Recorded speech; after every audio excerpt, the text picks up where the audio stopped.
हमारे चैनल आद्यकाली शक्ति साधना केंद्र के द्वारा आप लोगों के लिए साधकों के हित में कुछ वीडियो निरंतर बनाकर भेजी जाती रही हैं।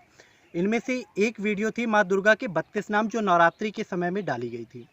उस वीडियो को देख कर के किसी साधिका ने साधना किया।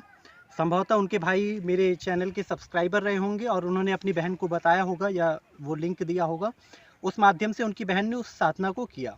इस साधना को करने के बाद उनकी बहन के क्या अनुभव थे, जो उनके भाई ने अपनी ज़बान में हमें बताया है, उनके अनुसार आप इस ऑडियो को खुद सुनें और स्वयं अनुभव करें, स्वयं परीक्षित करें कि ये मंत्र, ये क्रियाएं या दैवी उपासना में कितना आध्यात्मिक बल होता है। इनके माध्यम से क्या कुछ किया जाना संभव नहीं है। सबसे पहले आप इस ऑडियो को जरूर सुनें ध्यान से। और गुरुजी प्रणाम। मैं आपको अपनी दीदी का अनुभव बताना चाहता हूं, जो आपने साधना बताई थी माता दुर्गा के 32 नामों वाली। तो उसमें ऐसा हुआ कि मेरी दीदी ने मतलब कि 9 दिन 32 नामों की साधना की, और फिर जिस तरीके से आपने एक वीडियो डाला था बाद में किसका हवन कैसे करें, तो वो फिर बाद में उसी तरीके से हमारी दीदी ने हवन किया। और हवन के बाद दूसरे दिन उनको एक सपना आया।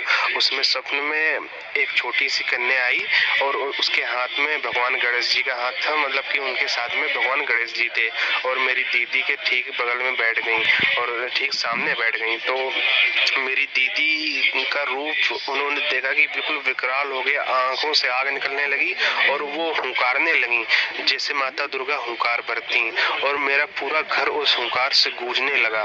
और उसके बाद मेरी दीदी थोड़ा सा डर गई कि मुझे क्या हो रहा है। तो उसके बाद मेरी दीदी का सौम्य रूप हो गया, और फिर वो ओम दुर्गाय नमः, ओम दुम दुर्गा माता के जो मंत्र होते हैं, ओम दुम दुर्गाय नमः, ओम ऐम ह्रीम क्लीम चामुंडाय विच्चे, ओम ऐम ह्रीम क्लीम चामुंडाय विच्चे, ओम ग्लूम हुम क्लीम जूसा, ये सिद्ध कुंज का मंत्र, ये तमाम मंत्र पढ़ने लगी। जैसे जैसे सारे मंत्र वो पढ़ती जा रही थी, वो कन्या सर हिला रही थी। तो मेरी दीदी ने कहा कि मैं मंत्र जाप कर रहा हूँ तो आप ये सर क्यों हिला रही?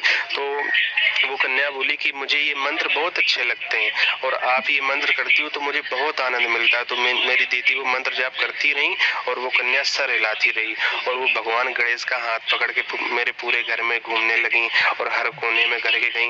और मेरी दीदी से कहा कि मैं आपके साथ में हूँ, आप परेशान ना हो, आपके जो लोग जेल में हैं सब छूट जाएंगे। तो उस दिन से मेरा पूरा परिवार, मैं और मेरी दीदी बहुत खुश हैं और बार बार आपके चरणों में सर रखकर नमन गुरुजी। अब वस्तुतः हुआ क्या, इनकी बहन के साथ क्या हुआ, उन्होंने क्रिया करी।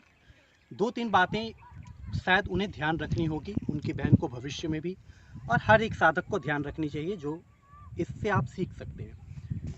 जब आपने कोई साधना की तो साधना के माध्यम से आपके अंदर एक ऊर्जा आती है किसी भी देवता की, चाहे वो माँ दुर्गा की साधना हो, चाहे वो बगलामुखी साधना हो, चाहे वो शिव के मंत्र का जाप हो, अथवा किसी अन्य देवी देवता की उपासना हो। आपके आभा मंडल में उस शक्ति की ऊर्जाएं प्रवेश पाने लगती हैं।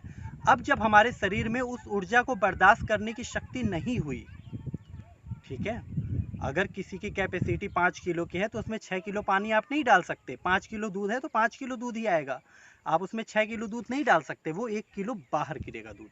उसी तरीके से इसमें यही हुआ कि एक विशिष्ट ऊर्जा आनी शुरू हो गई। और कई बार ऐसा होता है कि प्रारब्ध कर्मों से या हमारे संचित किसी कर्म से या किसी प्रकार की दैविक शक्ति का प्रकोप या उनकी कृप छाया यदि हमारे शरीर में लगी हो, तो ऐसी स्थिति में आदमी विभिन्न प्रकार की आवाज़ें निकालना, शेर जैसी हुंकार करना, रोना चिल्लाना, अपने हाथ पैरों को जमीन में मारना, बालों को खुले रख के उन्हें हिलाना, इस तरीके के कई कृत्य करने लगते हैं। ऐसे में कई बार साधक या साधिकाओं का, विशेषकर साधिकाओं पे इनका ज़्यादा प्रभाव पड़ता है, क्योंकि स्त्रियां भावनात्मक रूप से कमज़ोर पड़ जाती हैं इन चीज़ों में।